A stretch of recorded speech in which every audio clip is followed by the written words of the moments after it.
Meus queridos irmãos, muito bom dia. É com muita alegria que retornamos às reflexões, desta vez ao redor dos fundamentos do Espiritismo. Naturalmente, vale pensar que toda ordem de ideias, seja ela no âmbito da ciência, da filosofia, da arte e da religião, por que não, tem seus fundamentos, seus princípios, se quisermos, suas bases, se preferirmos. E esses fundamentos devem conter todas as matrizes dos raciocínios que serão ou que poderão ser desenvolvidos nessas áreas. Por isso chamamos de fundamentos. São os alicerces, a partir dos quais todo o edifício dessa ordem de ideias, dessa ordem cultural, científica, religiosa, se desenvolve. O Espiritismo, por sua vez, também tem a sua fundamentação, seus alicerces.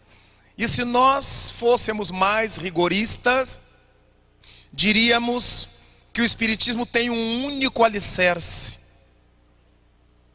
E naturalmente todas as ordens de ideia do mundo poderiam dizer que tem o mesmo e único alicerce, que é Deus, o Criador de todas as coisas. No entanto, Allan Kardec, ao longo da introdução do Livro dos Espíritos, nos apresenta alguns elementos que são considerados por nós como elementos fundamentais ao edifício da doutrina espírita, que se ergueria a partir de O Livro dos Espíritos. E é esse conjunto de dados que extraímos da introdução do Livro dos Espíritos, naturalmente aqui estaremos desenvolvendo, que estamos chamando de fundamentos do Espiritismo. E o primeiro deles, o primeiro fundamento da doutrina espírita, apareceu lá o negócio?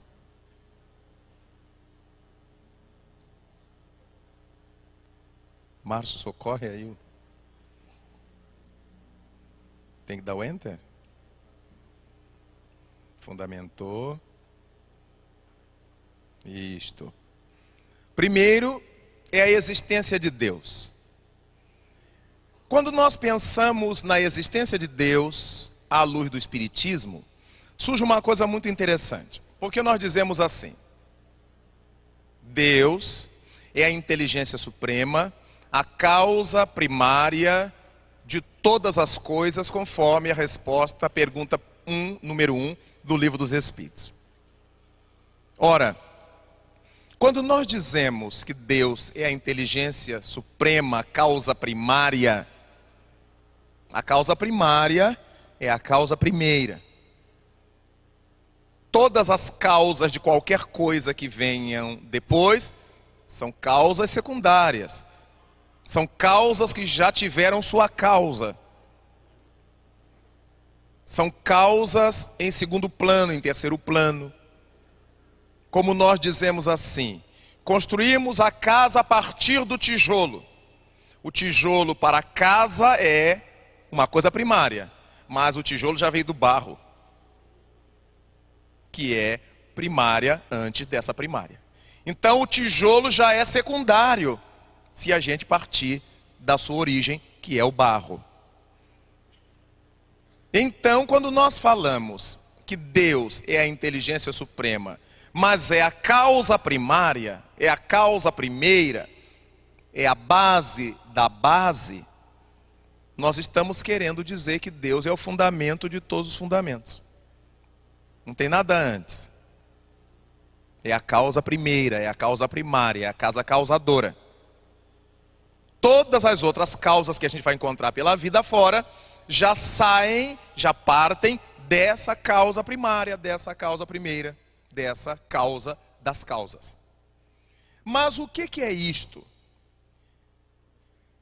Quando nós raciocinamos sobre qualquer ordem de coisas, nós precisamos ter uma base para que o pensamento tenha começo. No caso da doutrina espírita, ou no caso de qualquer filosofia religiosa, Deus é uma necessidade filosófica para isto.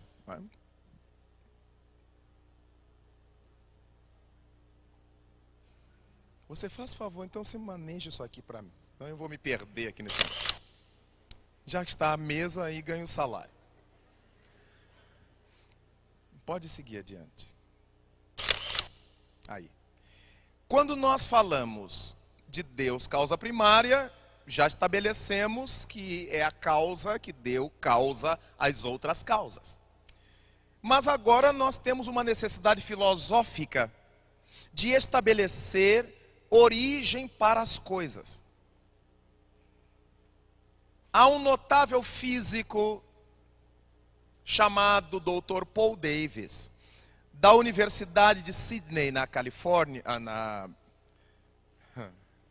Austrália, que diz, num de seus livros, que no dia em que os cientistas descobrirem a razão daquilo que eles estudam, o porquê que existe aquilo que eles estudam, para que serve o universo, a ciência terá esgotado sua pesquisa. Não haverá mais por que pesquisar. E por que ele diz isto? Porque todas as pesquisas científicas se apoiam na busca dos porquês, das origens. Como é que isso começou? De onde veio isso? Para que serve isto? Todo questionamento da ciência, nas suas pesquisas, busca conhecer as origens. E enquanto não conhece as origens, nós vamos trabalhando com o produto já conhecido, muitas vezes sem saber por que é que aquilo existe. Vamos fazendo remédios com os produtos químicos, por exemplo, alimentos com os produtos químicos, diversas coisas com os produtos químicos, com as substâncias químicas, mas o cientista continua se perguntando por que existe hidrogênio, e por que existe oxigênio, e por que existe nitrogênio, e como é que tudo isso começou? E essas perguntas continuam sendo feitas. Aí o Dr. Paul Davies diz que no dia em que o cientista descobrir o porquê das causas primárias, a ciência terá esgotado seu objetivo de trabalho. Já não terá função para a ciência. Naturalmente que ele não é espírita. Se ele for espírita, estaria raciocinando com outros elementos.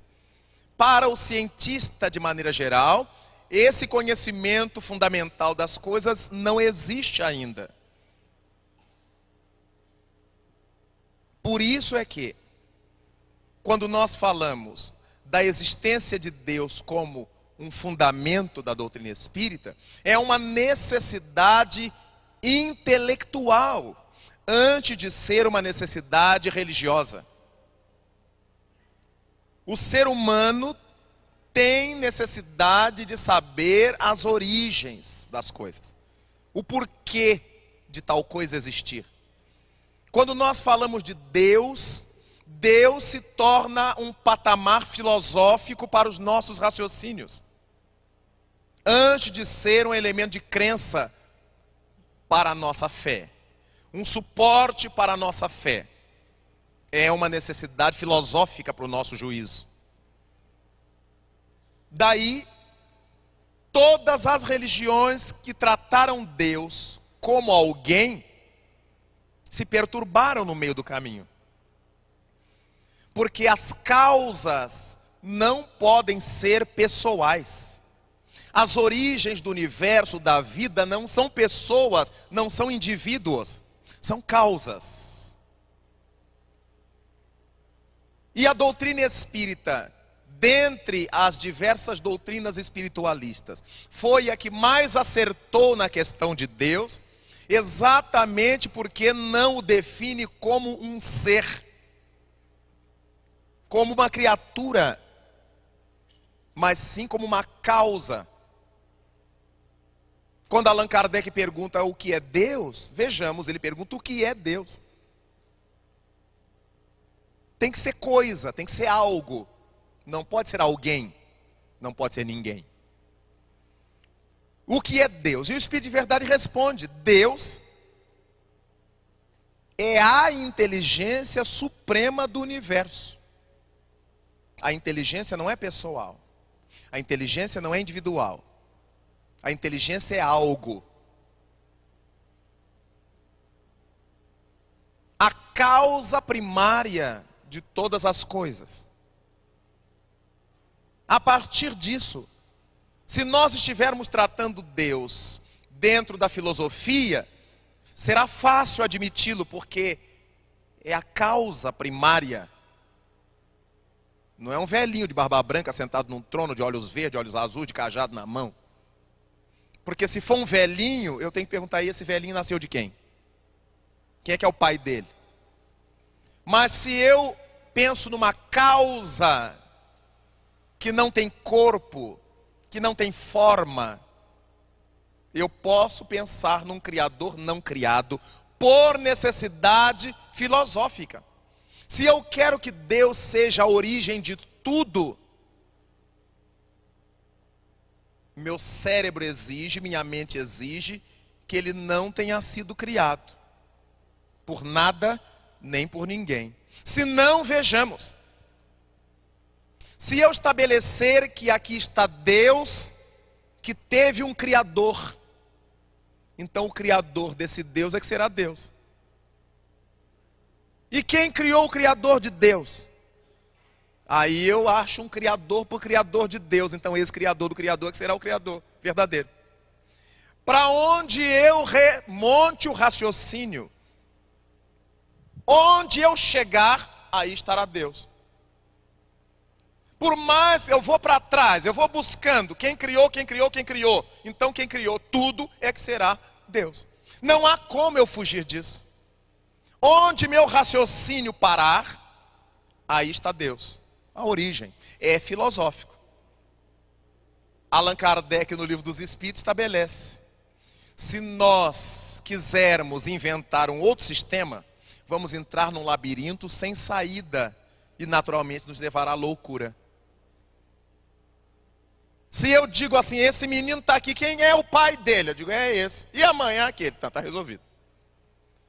Mas se eu falo do cosmo, de tudo quanto existe, há que existir um Criador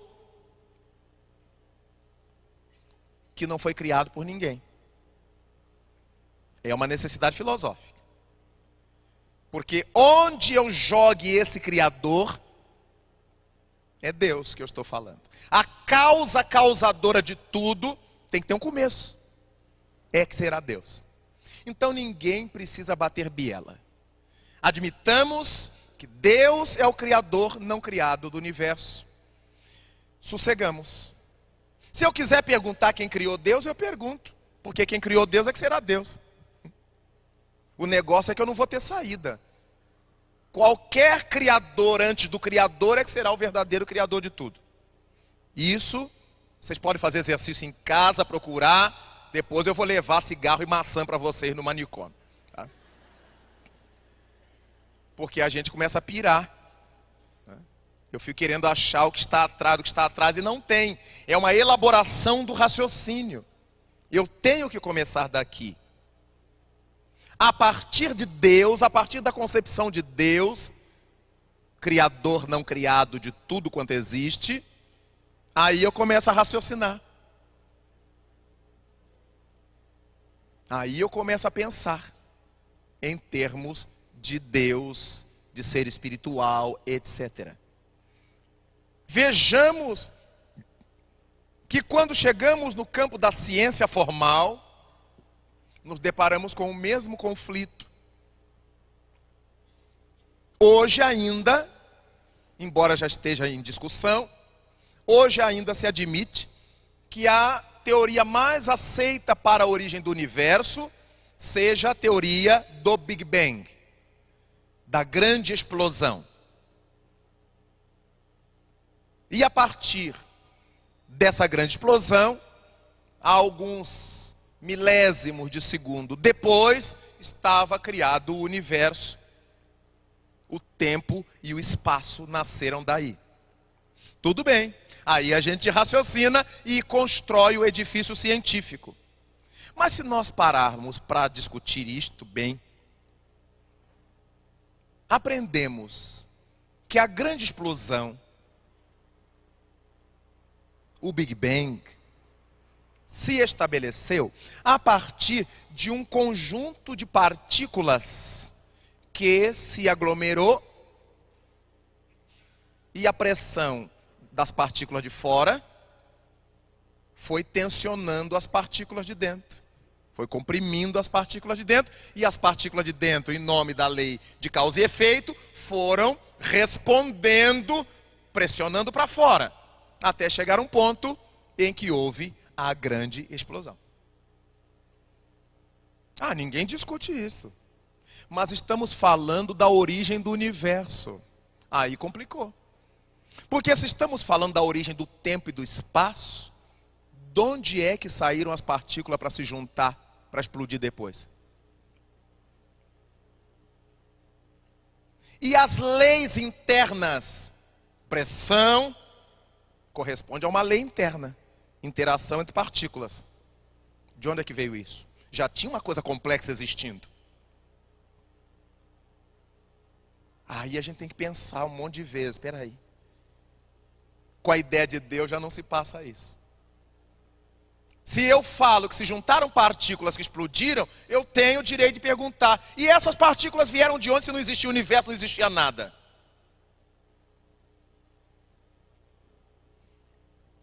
Mas a ciência tem necessidade de estabelecer um patamar para começar a pensar cientificamente.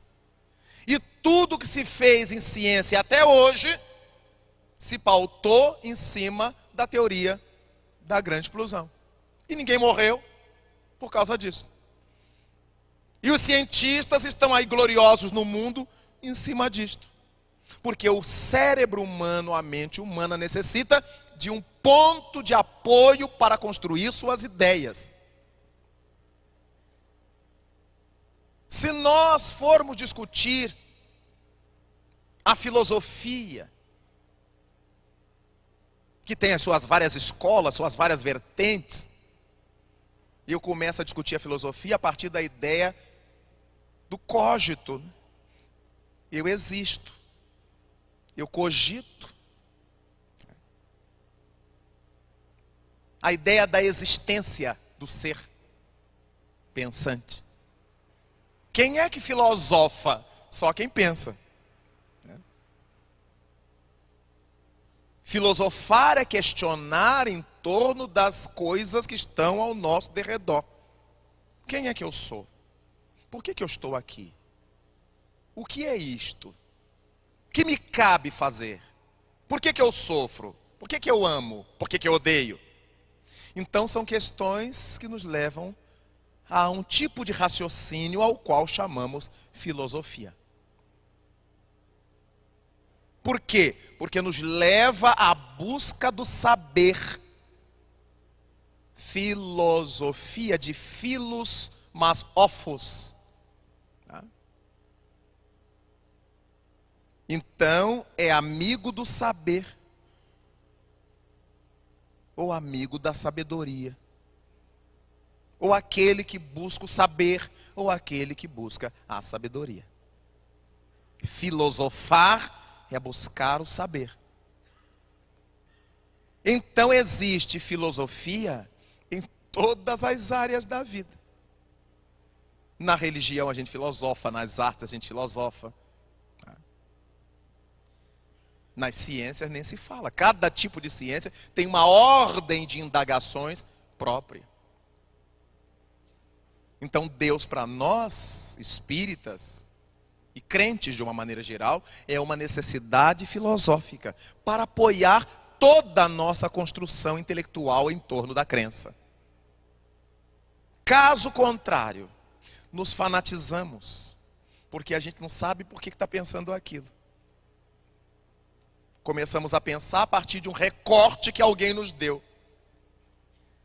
Por isso é que as pessoas, Deus castiga, e todo mundo agora debaixo da mesa, e com medo de Deus castigar, porque ela não conhece as bases. Se alguém filosofasse aí, perguntaria, por que Deus castiga? Pronto, quando eu perguntar isto, eu já começo a discutir. Se pode, se não pode, se a gente deve ou se não deve admitir o castigo de Deus. O raciocínio, quando encontra oxigênio, facilita a nossa vida. Se o nosso raciocínio não é oxigenado pelo questionamento, pela indagação, nós nos fanatizamos. Passamos a ter medo de coisas que a gente não entende. Tudo que a gente não entende, a gente teme. Tudo que a gente desconhece, tem medo. A gente só teme o que desconhece. De maneira que é muito importante que nós verifiquemos na doutrina espírita essa proposta de nos fazer não temer a nada, nem a ninguém. Porque para tudo nós questionamos. A doutrina espírita chega a nos dizer que aquilo que a gente não consiga entender, não deve aceitar. Que se eu aceito sem entender, me fanatizo. Então, na medida em que nós entendemos as coisas, eu sou capaz de tecer raciocínios sobre essa coisa, porque eu estou cogitando em torno dessa coisa. Quando Descartes, lá no século XVII, pelos idos de 1650, um pouco antes, estabeleceu cogito ergo sum, esse cogitar não é um pensar qualquer. É um pensar associando as coisas, relacionando coisas. Se eu pensar, por exemplo, em flor, pensamento simples, flor. Flor. Mas se eu cogitar sobre a flor, por que ela é assim com esse formato? Por que essa flor é amarela? Veja que eu agora relaciono coisas. Por que ela dá nesse pedúnculo? Por que esse pedúnculo é tão alto, é tão comprido? Por que o verde dela é diferente do verde da outra? Eu estou cogitando. Eu estou pensando ao mesmo tempo em que discuto, em que questiono. O cogitar já é um filosofar. Então o homem do cogito de Descartes é o homem filósofo. Ele se deu conta, se eu consigo relacionar coisas, estabelecer coisas, vincular coisas, se eu consigo cogitar, eu existo. Claro que depois surgiram pensadores, filósofos, escolas que discutiram Descartes, que discordaram de Descartes, que discordam de Descartes. Mas estamos nos pautando numa fala, no ensinamento ainda válido nos campos de filosofia, para a gente entender o que é cogitar. A doutrina espírita nos chama sempre a cogitar das coisas, ou sobre as coisas. E essa cogitação significa questionar. Hoje em dia muita gente imagina que questionar seja brigar. Eu tenho que questionar isto, já está brigando. Questionar é uma necessidade do raciocínio. Quando nós pegamos um refrigerante num copo, que nós conhecemos a cor dele, dizendo, por que esse refrigerante está tão escuro? Olha só, eu estou vendo uma coisa que eu já conhecia previamente e que agora está diferente do meu padrão de conhecimento. Por que essa carne está tão branca assim? Porque eu estou acostumado com a carne moreninha, eu estou acostumado com um determinado tipo de coisas, então quando aquilo se modifica, eu indago. Ou de repente, eu não conheço uma carne moreninha, mas eu posso perguntar, por que essa carne não pode ficar mais moreninha? Por que ela tem que ser branca assim? Então, todas as vezes que eu estou querendo explicações para as coisas à minha volta, estou querendo saber, estou buscando o conhecimento, eu estou filosofando, eu estou cogitando, eu estou raciocinando, enfim, sobre as coisas. A doutrina espírita não poderia deixar de ter na sua base basal, no fundamento de todos os seus fundamentos, esse tipo de busca, a necessidade das origens. E para nós, toda a origem de tudo quanto existe está na existência de Deus. Então Deus para nós não é um velhinho, não é um senhor. Ninguém precisa se curvar diante de nada. Quando a gente se diz curvar-se diante de Deus, é uma figura de linguagem. É a reverência. Reverência não se faz com a cabeça baixa. Reverência se faz com a alma que se despoja das vaidades, do orgulho. Reverência é respeito. Há muita gente de joelho, de cabeça baixa, dizendo, ah, miserável, quando eu levantar daqui você vai ver. Não é a postura externa. Daí o livro dos Espíritos ensinar que para a gente falar com Deus, não é necessário ajoelhar, ficar deitado, ficar de cócoras, como a gente se sentir melhor. A postura exterior não é a mais importante. A mais importante postura é a interior.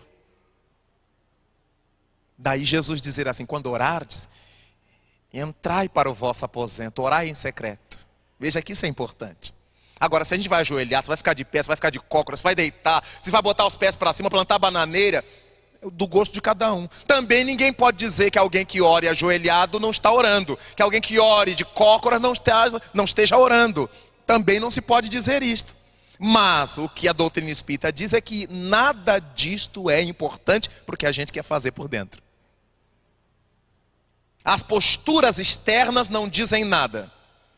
Embora nós tenhamos ao longo de toda a cultura da humanidade aprendido a associar as verdades impenetradas com as posturas externas. Quando eu vejo alguém de olho fechado, eu digo assim, ai, está orando. Às vezes eu vou em muitos lugares, em tarefas espíritas, e as pessoas que vão fazer a prece costumam dizer assim para o público, agora fechemos os olhos, maior ritual, né? Por que as pessoas têm que fechar os olhos? Elas fecham, a gente fecha os olhos quando sente a necessidade de cerrar os olhos. Mas há pessoas que oram de olhos abertos. Os místicos, né, não fechavam os olhos. Eles ficavam de olhos vidrados, como se estivessem enxergando uma realidade que não está ali no ambiente. Mas a gente encontra isso no espiritismo, as pessoas que ainda estão presas a essa coisa externa. Só falta dizer assim, agora nos ajoelhemos, porque trazem isso das crenças exteriorizadas. É muita gente que diz nos centros espíritas, agora fechemos os olhos, se eu estiver de olhos fechados, e alguém diz, agora fechamos os olhos, eu abro. Porque senão eu me condiciono. Às vezes eu já estou de olhos fechados. Mas se alguém disser, vamos fechar os olhos, eu abro. Porque foi assim que a gente criou essa cultura milenária de bobeira. A gente começa a fazer coisas de fora, gestos exteriores, e por dentro a gente está pensando em outra coisa. Cada um ora como sabe. Meus irmãos, vamos orar. E tem alguém que ora em voz alta para que todos acompanhemos em pensamento aquela vibração. Cada um acompanha segundo sua impulsão. É para que haja uma unidade de pensamentos. Mas não para que eu feche o olho, para que eu abra o olho, para que... Isso é bobagem. Para o espiritismo isso não tem fundamento. E há muita gente sem fundamento no espiritismo. Não sabe por que está. E aí começa, agora meus irmãos, botemos a mão na barriga, agora. Cá entre nós, com todo respeito, data vênia, não tem nada a ver com o espiritismo, hein? Quando alguém disser, vamos fechar os olhos, vocês vão fechar se quiser, por favor. Senão vão dizer que o livro dos Espíritos manda fazer isso. Não manda não. Abramos lá no capítulo que trata da lei de adoração. E Allan Kardec pergunta aos Espíritos, tudo bonitinho lá. Não temos nada, ninguém tem que dizer. Agora, meus irmãos, fechemos os olhos. A gente adora isso, é um pouco ainda da igreja que a gente traz, tá, para o Espiritismo. Daí, chegamos a essa visão espírita de Deus. Porque cada indivíduo tem a sua visão de Deus. Sua visão de Deus é seu entendimento de Deus. Ora, se a doutrina espírita estabelece Deus como a causa causadora de tudo, como princípio regente de tudo quanto existe, obviamente, para a doutrina espírita, Deus é imanente.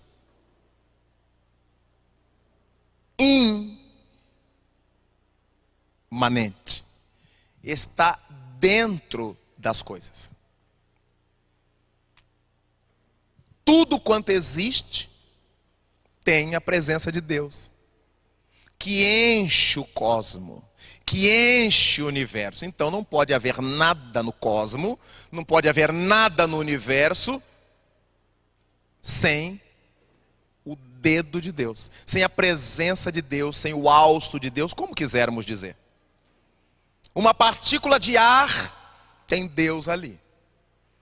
Um átomo de hidrogênio, um átomo de urânio, tem Deus ali. Se em cada partícula cósmica tem a presença de Deus, imaginemos nos seres. Deus está nas plantas, Deus está nos animais, Deus está nos seres humanos, Deus está nos minerais. Então, dentro desse edifício de raciocínios que a doutrina espírita vai desenvolvendo, fica típico, fica claro que Deus está presente em tudo, em todas as coisas.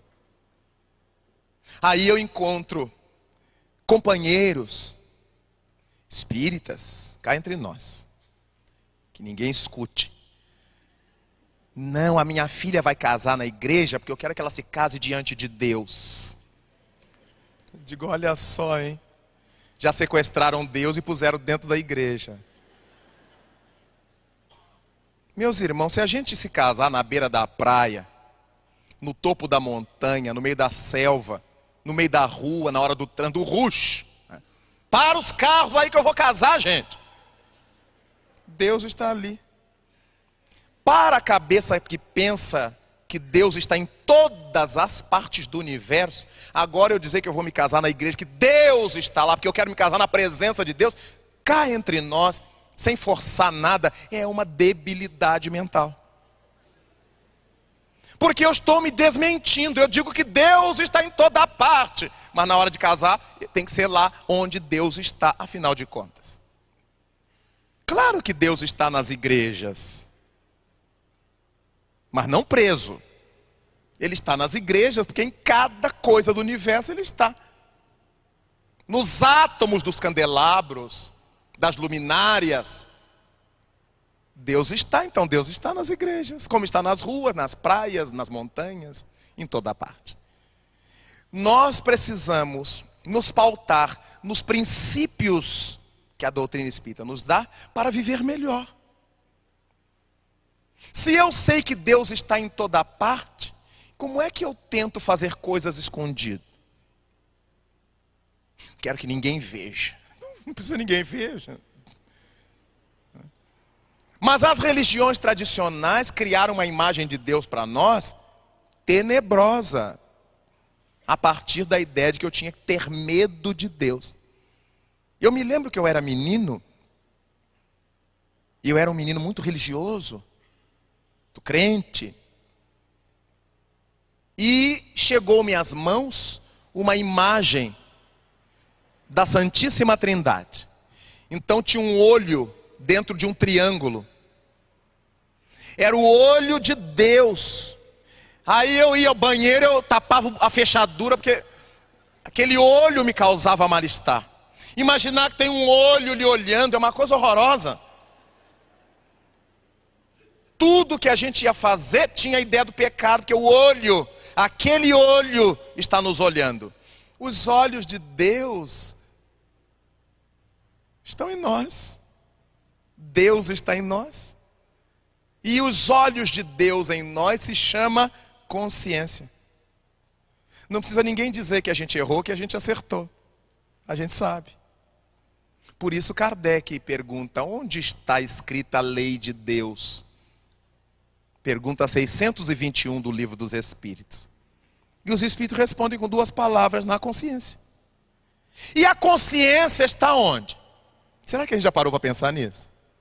Sempre que a gente fala em consciência, a gente bate na cabeça. Porque a consciência... Será que a consciência está na cabeça?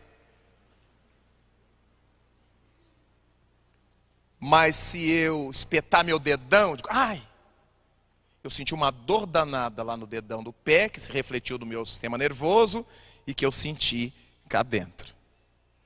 A consciência não está num lugar. A consciência está em nós, nessa energia que pulsa. E por quê, gente? Estamos acabando de dizer, Deus está em todas as partículas do universo.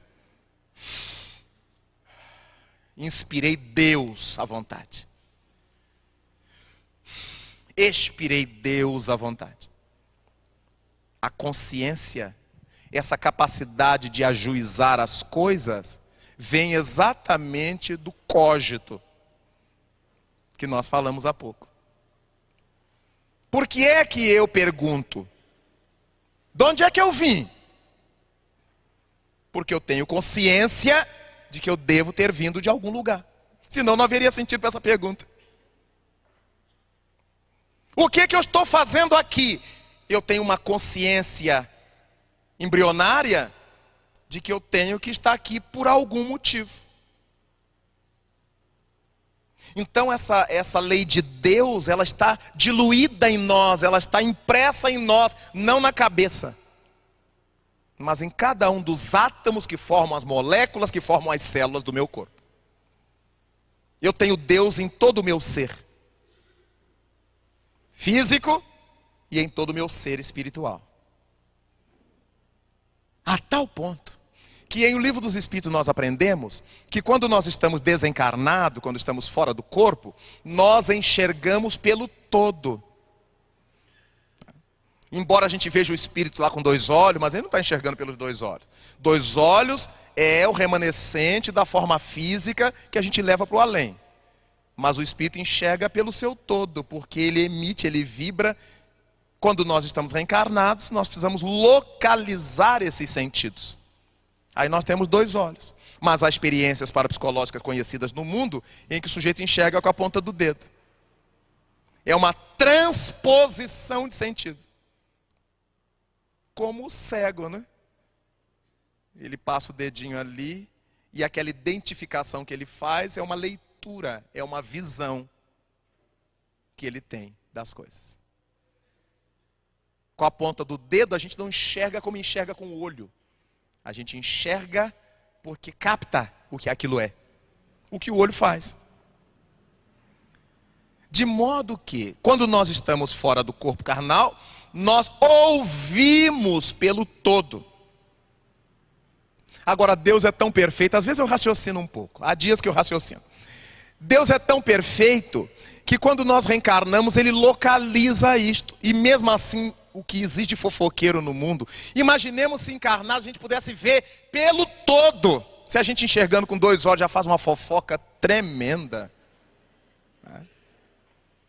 Ouvindo só pelos 2 buraquinhos que levam a mensagem lá para dentro, nós já ouvimos coisa que ninguém falou, mas que a gente acha que falou.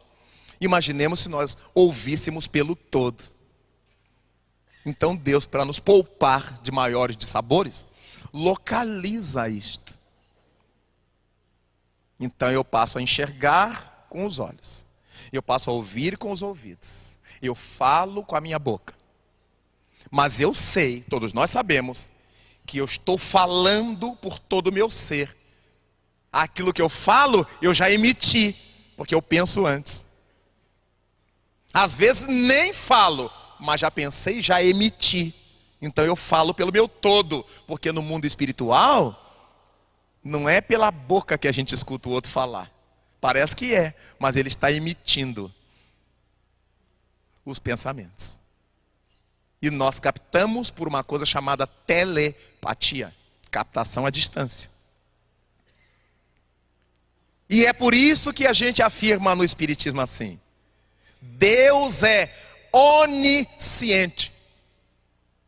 Ele sabe de tudo. Porque no momento em que a coisa surge em alguém, já emitiu.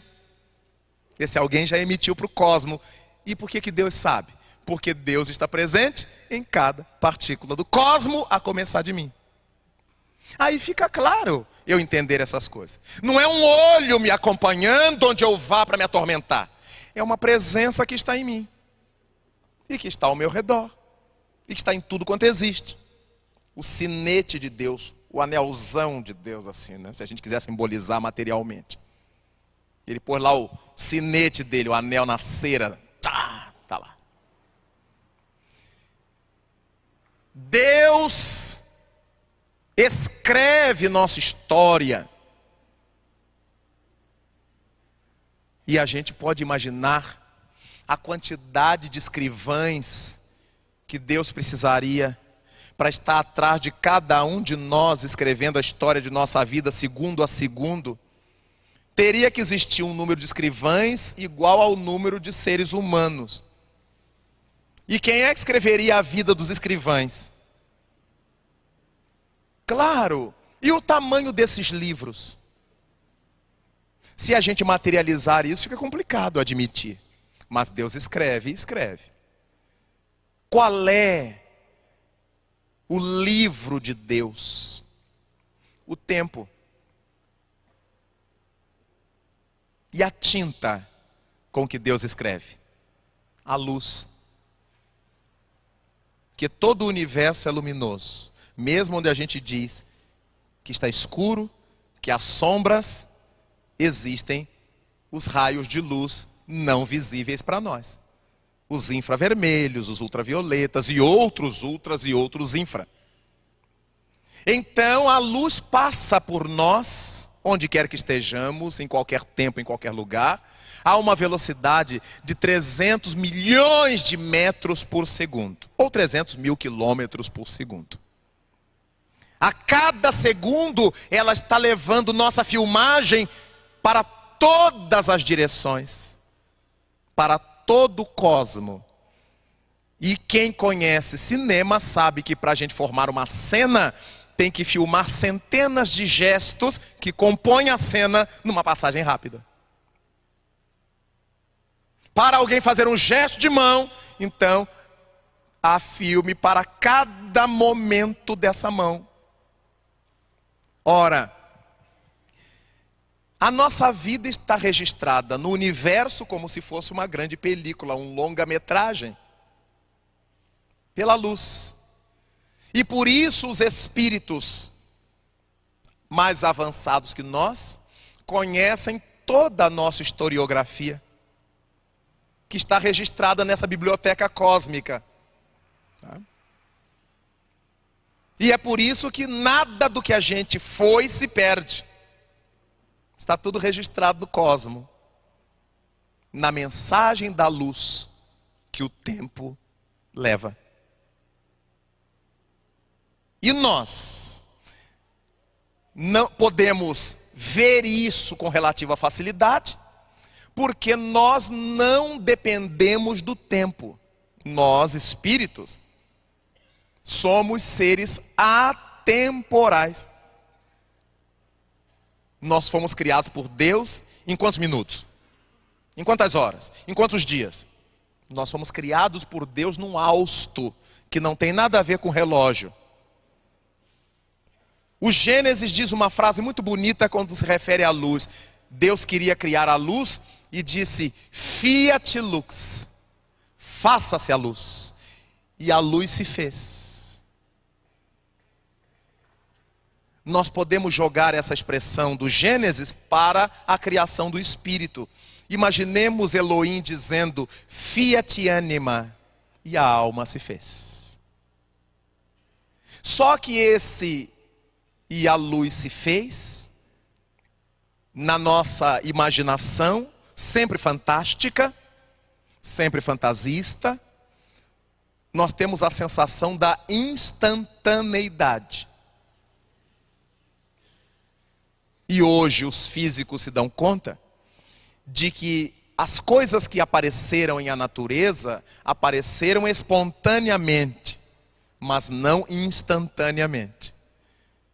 Nós aprendemos na doutrina que o princípio espiritual começa a estagiar no átomo primitivo até chegar ao arcanjo, que também começou pelo átomo. Olha, isso demora milhões e milhões de milênios. Quando nós dizemos, e Deus disse, fiat anima, não é uma coisa assim. É para que a gente não leve milhões e milhões de milênios explicando. Então nós sintetizamos tudo isso. Fiat anima. Mas e quanto tempo levou esse fiat? E será que nós já estamos completos? Não. Então estamos fiatando ainda. Entre aspas, é um neologismo latino aqui. Estou inventando. Já que a gente pode inventar, eu inventei o fiatar. Verbo fiatar. Daí é muito interessante que eu veja que Deus é que está na base de tudo isso que a gente está aqui falando, raciocinando. Para a doutrina espírita, a visão de Deus é muito rica, é muito bonita. Porque Deus não é alguém que está longe me julgando. Deus é uma presença que perpassa-me e perpassa a minha vida. Então Ele é imanente, Ele está nas coisas. Não existe uma única coisa no universo que não tenha a presença de Deus íncita nela, dentro dela. Mas para o Espiritismo, Deus também é transcendente. Porque ao mesmo tempo que Ele tem sua presença em todas as coisas, todas as coisas se encontram mergulhadas em Deus. Então Ele é trans, Ele está além das coisas. Muito interessante. Imaginemos um doce que tem açúcar por dentro e está mergulhado numa calda de açúcar. Eu posso dizer que o açúcar é imanente ao doce, transcendente ao doce, que está dentro, está fora do doce. Eu costumo usar essa imagem, já falei isso aqui várias vezes, a imagem da lâmpada. Eu tenho uma lâmpada com um bojo de vidro, com um filamento por dentro, ou não. E esse filamento se encandece, ou esses gases explodem, e a lâmpada fica acesa por dentro, e irradia essa luz para fora. Logo, a lâmpada tem luz por dentro e tem luz por fora. Ela carrega a luz por dentro ao mesmo tempo que ela está mergulhada nessa mesma luz. Então, em relação ao bojo da lâmpada, a luz é imanente, porque está dentro dela. E a luz é transcendente, porque está fora dela. Aí a gente percebe com esse exemplo simplório o que estamos falando de Deus imanente dentro das coisas e através das coisas, transcendente. Trans quer dizer através de. Então Deus está nas coisas, mas não está preso nas coisas. Ele se expande, Ele vaza as coisas e encharca, entre aspas, as coisas que Ele preenche. O doce mergulhado na calda doce. A luz dentro e fora da lâmpada. Aí Deus está em toda parte. Não há por isso razão de eu tentar fazer alguma coisa escondido. Daí tudo que eu fizer eu devo assumir o que estou fazendo. Estou fazendo o que eu quero, Senhor. Mas você sabe quanto isso vai lhe custar? Sei. Como quem compra um carro. Vou passar 36 meses pagando, mas é esse carro que eu quero. Ah, eu não quero pagar em 36 vezes, eu quero um carro mais modesto. Então compra um carro mais modesto e paga em 10 vezes. Ora, essa responsabilidade a doutrina nos ensina a ter. Nós não estamos proibidos por Deus de fazer nada, mas estamos compelidos por Deus a assumir tudo que a gente faça. Particularmente, meus irmãos, eu acho a coisa mais feliz, mais gostosa da vida da gente. Porque é terrível eu saber que eu estou comendo sem sal, porque meu médico quer que eu coma sem sal. Meu médico me falou que para minha saúde é bom que eu diminua o sal. E eu admito, concordo. E passo a comer sem sal. Porque a minha consciência me diz que é melhor para mim comer sem sal, em função do que eu entendi da fala médica. Aí diz a doutrina espírita, a obediência é o consentimento da razão. Olha que coisa bonita. É horrível fazer alguma coisa que eu sou obrigado a fazer. Não, alguém me falou e eu concordei, porque eu entendi mesmo. Que o médico me explica, ó, você come sal, aumenta a sua pressão, porque... Eu digo, é o consentimento da razão, eu raciocinei. A pessoa que faz o regime por imposição médica, na hora que a família vira as costas, vai lá num naco de carne seca. Né? Os diabéticos que abrem a geladeira e comem os doces todo de manhã, tomam os remedinhos todos. Quer dizer, ele não raciocinou. Ele está fazendo uma coisa forçada pela ordem médica ou pela vigilância da família. Mas quem é que vigia alguém 24 horas por dia?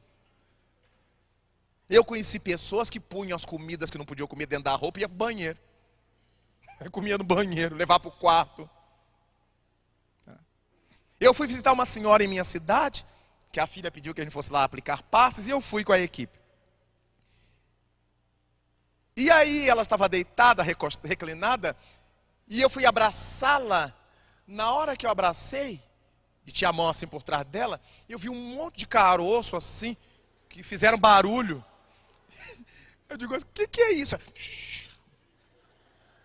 Aí eu vi que eu tinha dado uma mancada. Ela tinha enfiado um monte de coisa, de empadinha no porta-seio, nas roupas, para comer. Eu devo ter amassado os doces da véia, as comidas da véia toda. Que eu fui dar aquele abraço assim e senti aquele papel. Eu digo, o que é isso? Então, nós vamos entendendo como é importante eu saber que eu estou fazendo as coisas porque eu quero fazer. Muitos jovens me perguntam assim, Raul, o que você acha do sexo antes do casamento? Eu digo, não acho nada.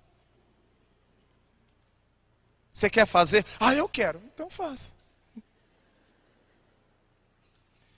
Você já pensou nas consequências? Não. Ah, então pensa primeiro. Porque tudo que a gente fizer tem que ser pensado, para que eu não me arrependa. Quando a gente faz sabendo, o médico disse que eu não posso comer sal, mas eu vou comer.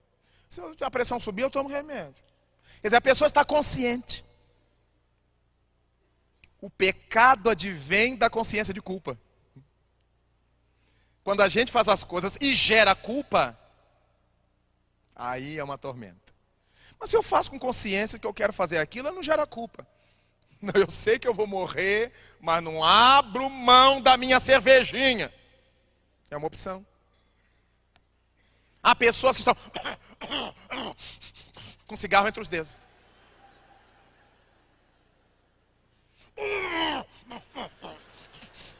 Com cigarro entre os dedos, o que ele vai fazer?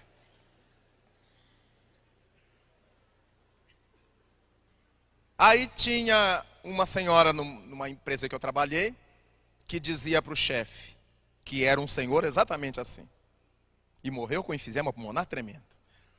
E ela ficava dizendo, ela já tinha mais tempo de casa, fume, isso mesmo. Cada vez que tinha uma crise dessa, ela ficava.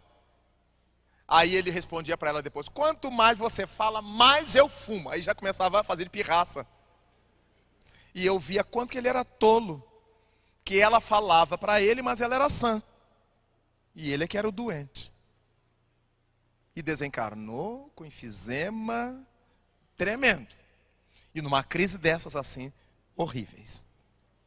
Vejamos, não existe um olho triangular de Deus atrás de nós. Deus está em nós. Por que eu tenho que me esconder de Deus?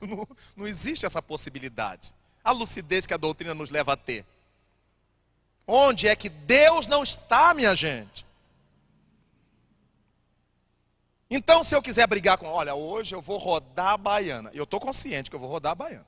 Eu tenho que ter controle sobre a rodada da baiana para que eu não fira o outro, para que eu não crie um karma junto ao outro. Mas hoje eu quero botar esses pingos nos is, é um direito que eu tenho.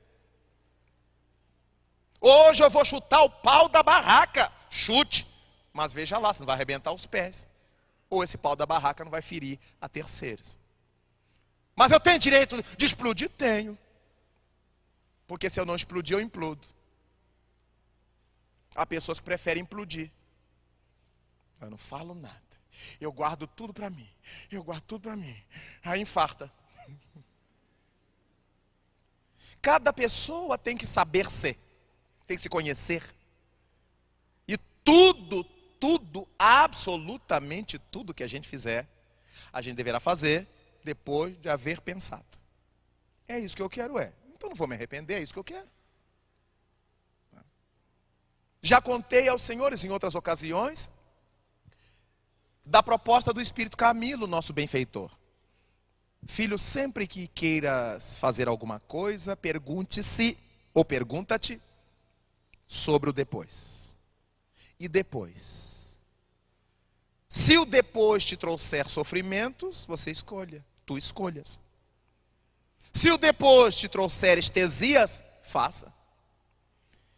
E isso serve para qualquer coisa que a gente faça na vida, e eu dou sempre o exemplo do prato de doce, para quem engorda fácil, né? Eu estou diante do prato de doces que eu adoro. E estou num controle para não engordar. Aí eu, diante do prato de doces que me é oferecido, eu me pergunto, eu como esse prato de doces e depois, como é que eu fico? Se o depois não me trouxer sofrimentos, eu como um prato de doce.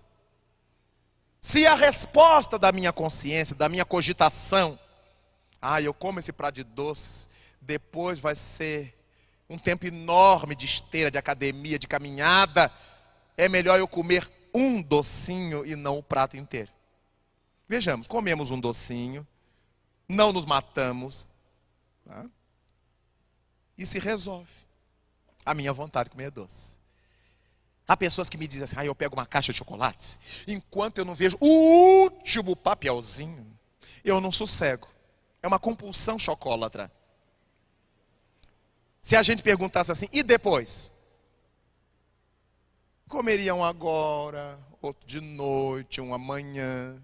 E ia comer a caixa inteira, mas com espaço que não daria tempo ao organismo de se recompor, de se reajustar. Entre um bombom e outro, a gente andou, a gente malhou, a gente caminhou, a gente trabalhou, já queimou aquilo tudo. É energia. Logo, na visão de Deus, segundo o Espiritismo, nós não temos razão de sofrer desnecessariamente. Eu posso fazer tudo. Examino se devo fazer tudo. O apóstolo Paulo escreveu, tudo me é lícito, mas nem tudo me é conveniente. E isso é produto de quê? Da cogitação. Eu posso fazer qualquer coisa, mas eu devo fazer qualquer coisa. Mas nós só temos essa habilidade à medida que vamos amadurecendo. Eu amadureço raciocínios, amadureço pontos de vista, eu amadureço. Mas ninguém está me proibindo. Eu estou chegando a minhas conclusões. Eu estou me autogovernando. Eu estou desenvolvendo minha autonomia. Porque todas as vezes que alguém deixa de fazer alguma coisa porque está sendo proibido, o que acontece? Fica à vontade. Na primeira chance que houver, eu faço tudo que eu represei durante todo o tempo. É tolice proibir a alguém que deseja fazer. O ideal será que nós todos nos indaguemos isto. Eu quero, mas eu devo. Eu quero, mas eu preciso. Eu quero, mas... E depois? E aí, como a obediência é o consentimento da razão, a resignação, diz o Evangelho segundo o Espiritismo, traduz o consentimento do coração. Eu já senti que isso não é para mim. Eu já senti que eu não devo. Eu já senti que eu não posso. Esse sentir já é uma resposta do eu pensei, eu raciocinei, eu cogitei, eu entendi. Daí para nós, a doutrina espírita se reveste desse caráter de beleza, porque Deus não é um juiz que pune, um olho triangular. Deus é um pai que ama. E todo pai que ama pergunta ao filho: você quer fazer, meu filho? Veja lá. Se você quer, você faz. Você já pensou nas consequências? Já, pai. Então vai, faz. É isso que você quer fazer? É, faça. Deus é um pai que ama. Daqui a pouco a gente volta: ai. Pois é, meu filho, você não quis fazer. Agora vamos recuperar? Vamos. O educador. Nenhum educador proíbe. O educador orienta, diverte, chama atenção, mostra por A mais B, mas a decisão é do educando. Olha, esse problema se resolve por esse passo, por esse passo, por esse passo, ou por aquele, por aquele, por aquele. Mas você pode inventar uma terceira forma de resolver o mesmo problema. O educador. O ditador só pode ser por aqui. E aí a gente vai com uma vontade, né? Que eu queria ir por lá. De maneira que, à luz do Espiritismo, todos nós somos livres o suficiente para definir, para decidir como é que a gente quer ser, como é que a gente quer viver, o que é que a gente quer fazer, até quando a gente quer ser assim, até quando a gente quer fazer assim. É óbvio que na medida em que nós criamos hábitos enraizados, é preciso um querer mais intenso para superar esse hábito enraizado. E esse hábito enraizado nós chamamos em psicologia de condicionamento. E era por causa disso que Paulo de Tarso escreveu: o bem que eu quero fazer, esse eu não faço. O mal que eu já não quero, esse eu ainda faço. Condicionamento. A gente se condiciona a fazer bobagem. O raciocínio está dizendo que já não devemos fazer, mas a impulsão do hábito ainda nos leva a fazer. Depois a gente se arrepende de barbaridade, porque já sabia que não precisava fazer ou que não devia fazer, mas o impulso velho. Por isso Paulo definia a criatura como aquela que representava o homem velho, o homem dos condicionamentos perniciosos, do homem novo, o homem da proposta superior, da proposta para cima, da proposta da luz. Ainda carregamos em nós esse díptico, essa dualidade, o homem velho pressionando o homem novo, essa pororoca moral. O homem novo diz assim: eu quero mudar. O homem velho, bobagem, amanhã. E a gente fica nessa luta: é mesmo, amanhã. Aí amanhã o homem novo quer mudar e o homem velho diz assim: amanhã. Mas já foi ontem também. Já foi anteontem. Aí nosso Senhor diz assim: deixa eu ajudar esse homem novo, coitadinho. Aí diz: aí vem a dor. E o homem velho, como é covarde, diante da dor ele se retira. Aí fica o homem novo sofrendo. Não, graças a Deus, olha, há males que vêm para bem. Aí o homem novo tem um monte de justificativa, né, já que o homem velho foi embora. Ah, não, eu estou sofrendo, mas estou bem, graças a Deus. Aí a gente vai visitar, olha, eu fui lá consolar, eu voltei consolado. Essas coisas que a gente ouve dos espíritos, né? Eu fui lá confortar, eu voltei confortado. Que eu cheguei lá, já não encontrei o homem velho, encontrei o homem novo, que lutava para se impor e nunca conseguiu. Como Nosso Senhor mandou a enfermeira dor para nos ajudar, agora a gente vai ver o doente e está cheio de boas intenções. Gente, não parece que era aquela criatura de ontem, porque o homem velho é covarde. Na hora do aperto ele bate em retirada. E o homem novo fica com aquilo que ele já conseguiu desenvolver. Olha, se eu sair dessa, todo mundo faz promessa. Se eu sair dessa, o doutor Bezerra me ajudar, eu vou ser mais espírita que Allan Kardec. Eu não perco uma conferência estadual mais. Vou até ouvir Raul Teixeira, que é um porre, mas eu vou ouvir. Daí, vale a pena pensar nessas coisas. Você me dá mais 5 minutos, Márcio? É horrível a gente fazer as coisas, obrigado. Pode passar, Márcio. O segundo princípio, os outros são mais tranquilos, porque agora tudo é consequência do primeiro. Quando nós pensamos na existência e imortalidade da alma, é uma consequência de Deus Criador. Se Ele é Criador do universo, de tudo quanto existe, Ele há de ter sido o Criador da alma. Mas, que alma o Criador do universo iria criar? Como todo pai que transmite a seus filhos sua bagagem genética, Deus também nos transmitiu a sua bagagem genética, entre aspas, tá?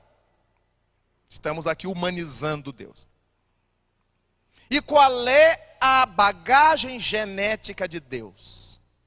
A imortalidade. Nós somos feitos, segundo o Evangelho, a imagem e semelhança de Deus. Em que sentido? Temos a cara de Deus? Não, senão Deus teria milhões de caras. Temos o biótipo de Deus? Não, senão Deus ora seria gordinho, magrinho, alto, pequeno. Nós somos a imagem e semelhança de Deus na característica da imortalidade. Nós somos espíritos com características imortais. O que falece, o que morre, é o revestimento que a gente usa temporariamente para se manifestar nos planos físicos, nos campos físicos, nos campos da matéria densa, que nós chamamos de corpo biológico, de corpo físico. Mas a alma, essa não morre jamais. Cada ser criado por Deus está fadado à perenidade. Está fadado à perenidade. Pode acionar, por favor, Márcio. Se nós, pode seguir adiante, que eu já falei isso. Se nós somos fadados à perenidade, existem duas dimensões nessa perenidade, que eu chamei de belezas e compromissos. É belo porque eu sei que eu não vou morrer. Jamais. Não eu, Raul Teixeira. Eu, espírito. O Raul Teixeira vai morrer. Mas o espírito que ora se identifica com esse nome, daqui a pouco será Maria da Silva, Antonieta de tal, Cristóvão, não sei das quantas. Esse espírito, esse indivíduo é que é o imortal. Então nós temos essa maravilha de saber que aquelas criaturas que a gente ama, que amou a vida inteira e que já se foram do nosso convívio físico, elas estão vivas. Elas continuam em algum lugar desse mundo espiritual, elas continuam vivas. vibrantes, atuantes. Para nós é um conforto saber que a gente não vai morrer. Para nós é uma esperança saber que a gente vai encontrar os amados, os amores.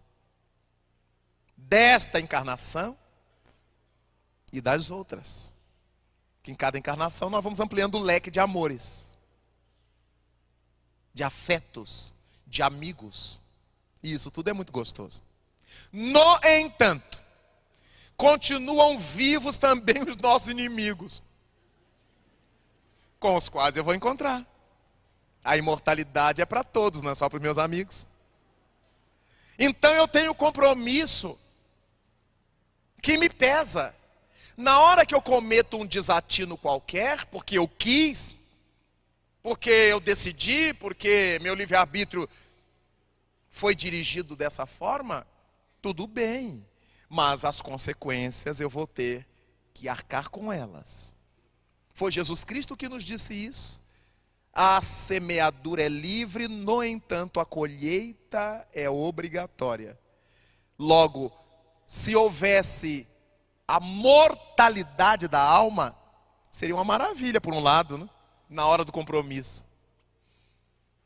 A gente ia ficar triste porque ia se acabar, ia morrer, porque todos os nossos amores tinham se acabado. Mas também, na hora dos pepinos, está tudo resolvido. Ficha branca. Mas como nós somos imortais, vivem nossos amigos e vivem nossos inimigos. Não foi por outra razão que Jesus Cristo nos propôs o seguinte: reconciliai com o vosso adversário enquanto estáis a caminho com ele. Aqui, enquanto a gente se vê, né? Eu tenho um desafeto, eu tenho um inimigo, deixa eu me acertar com ele aqui. Porque se ele for na minha frente, eu não sei onde ele está mais. E ele pode estar exatamente na minha cola me azucrinando. Ou ele pode me deixar de mão, deixa esse raio aí, não quero saber dele. Mas se ele for parecido com a gente, ele vai ficar ali. Não, agora é que ele vai ver quem eu sou. Eu dou um boi para não entrar na briga, eu dou uma boiada para não sair. Essa bobagem que a gente fala achando que é gente com isso. Então Jesus Cristo sabia que inimigo morto, entre aspas, é pior. Porque aqui, se eu vejo que ele passa por aquela calçada, eu passo por essa. Se eu sei que ele mora ali, eu compro um apartamento no outro prédio. Mas e depois que ele está invisível? E eu estou no meu quarto de dormir e ele está rindo para a minha cara. Ah, miserável, agora você me paga. Eu estou no banheiro, tomando meu banho, e o bandido, eu estou lhe preparando quando você sair daí o escorregão que você vai levar. É. Melhor reconciliar-nos com ele. E às vezes são inimigos dentro da família, que a gente faz questão de manter por orgulho. Eu dar o braço a torcer? De jeito nenhum. Se ele quiser falar comigo, fala. Se não quiser. Aí o orgulho de um lado, o orgulho do outro. Maria Dolores diz assim: o engano pede luz onde a verdade mora. Se eu me acho melhor, eu é que vou. A gente se acha melhor, mas o outro é que tem que vir. Não, se ele quiser falar comigo, ele que venha. Então será ele o melhor. Se eu me sinto com valores morais capazes de dobrar o homem velho, eu vou primeiro. Gosto de contar um episódio que eu ouvi certa vez em Uberaba de Chico Xavier. Ele contava-nos que em dada ocasião um companheiro do grupo, o grupo espírita, se afastara dele aborrecido com ele. E ele ficou elucubrando sobre as razões que podiam ter levado aquele companheiro a se afastar dele, de forma tão aborrecida. E ficou imaginando o porquê e caiu em tristeza. Ficou deprimido, chateado. Até o dia que Emanuel lhe perguntou: por que você está assim, Chico? E ele relatou. E o benfeitor lhe perguntou: e por que você não vai pedir desculpas a ele se você se sente culpado? E Chico providenciou e foi. não quis testemunhas, foi sozinho, bateu a porta, o companheiro abriu a portinholinha assim, olhou, era o Chico, ele abriu a porta, o Chico abraçou e disse: eu vim aqui para lhe pedir desculpas, para que você me perdoe. Eu imagino que eu o magoei, de alguma forma, etc. Eu não tenho consciência do que foi, mas eu sei que você está aborrecido comigo. E o sujeito em pé assim, duro, né? E o Chico abraçado com ele. E quando o Chico acabou de abraçar, ele olhou o Chico: Chico, ou você é muito humilde ou é muito sem vergonha. E o Chico nos contava que falou para ele: eu sou muito sem vergonha, meu filho. Para o Chico não importava o juízo que o outro fizesse dele. Para ele importava que ele ficou em paz. Eu vou lá pedir desculpa e se ele não me perdoar, problema dele. Eu já fiz a minha parte. Eu já estou em paz. Eu estou feliz. Dei a oportunidade de ele ficar também. Se ele não quis. Nós estamos sempre querendo agir depois que o outro agir. É por isso que a gente dá aquelas célebres desculpas. Todo mundo está fazendo. Mas o que nós temos com todo mundo? Se eu vou responder por mim. Eu não vou responder por todo mundo. Eu vou responder por mim. Eu não vou viver com a consciência de todo mundo. Eu vou viver com a minha. Então eu preciso estar em paz comigo. Consequências da imortalidade. Porque eu vou carregar isso para onde eu for. Às vezes eu estou raciocinando: e se o meu inimigo desencarnar antes de mim? Mas e se eu for antes dele? Sem ter tido ensejo ou ter me dado ensejo de pedir desculpa, de pedir perdão, etc. De maneira que a imortalidade da alma é uma bênção, uma beleza.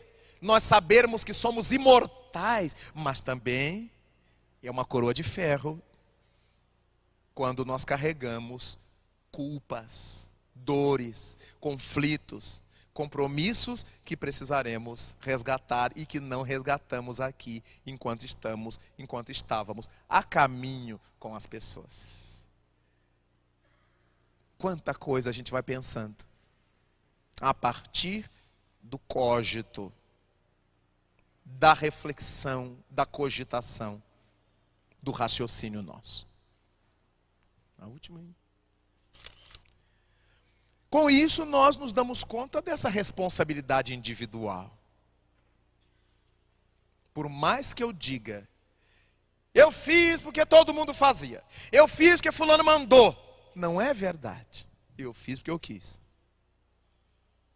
Salvo se eu já não tenho equilíbrio mental. Aí eu fico à mercê dos outros. Mesmo numa guerra onde os soldados são obrigados a atirar, se eu quiser eu não atiro. Mas você vai ser prisioneiro de guerra. Eu aceito. É uma escolha que eu faço. Se eu atirar, eu não serei responsabilizado como serão os autores intelectuais. Os espíritos nos ensinam isto. Mas se eu não atirar, eu terei me superado. Aquele que quiser ganhar sua vida, perdê-la-á, disse Jesus. E aquele que a perder por amor de mim, ganha-la-á. Essa vida que se chama paz interior. Que mesmo que seja numa guerra, a consciência que a gente guarda de que matou trocentas pessoas, por mais que eu tenha matado, porque o capitão mandou, o coronel mandou, o general mandou,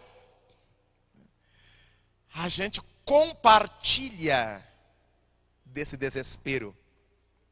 A gente compartilha dessa situação, mesmo que o mundo espiritual chancele a minha inocência, que eu estava cumprindo ordens. Daí, nós pensarmos na responsabilidade individual que todos nós portamos diante da existência e da imortalidade da alma.